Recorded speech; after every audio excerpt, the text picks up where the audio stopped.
ಪಶ್ಚಿಮ ಬಂಗಾಳ ವಿಧಾನಸಭಾ ಚುನಾವಣೆ 2026 ಎಂದಿಗೂ ಮರೆಯಲಾಗದು ಎಂದು ಪ್ರಧಾನಿ ನರೇಂದ್ರ ಮೋದಿ ಹೇಳಿದ್ದಾರೆ.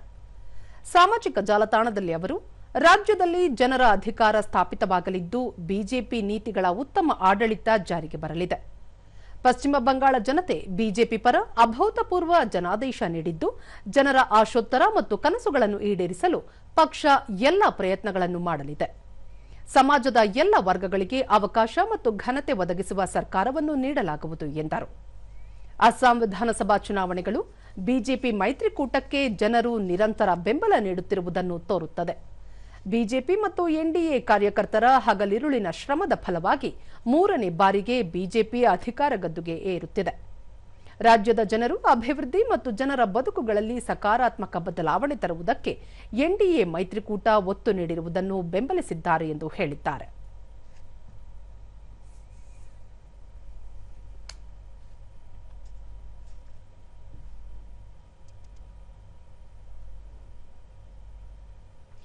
ನಾಲ್ಕು ರಾಜ್ಯಗಳು ಮತ್ತು 1 ಕೇಂದ್ರಾಡಳಿತ ಪ್ರದೇಶದ ಫಲಿತಾಂಶದ ಹಿನ್ನೆಲೆಯಲ್ಲಿ ದೆಹಲಿಯ ಬಿಜೆಪಿ ಕೇಂದ್ರ ಕಚೇರಿಗೆ ಪ್ರಧಾನಿ ನರೇಂದ್ರ ಮೋದಿ ಅವರು ಭೇಟಿ ನೀಡಿದ್ದು ಸಂಭ್ರಮಾಚರಣೆಯಲ್ಲಿ ಪಾಲ್ಗೊಂಡಿದ್ದಾರೆ.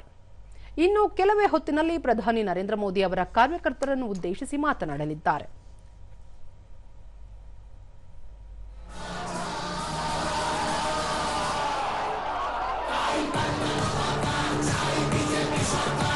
ಇದೀಗ ನೇರ ಪ್ರಸಾರ.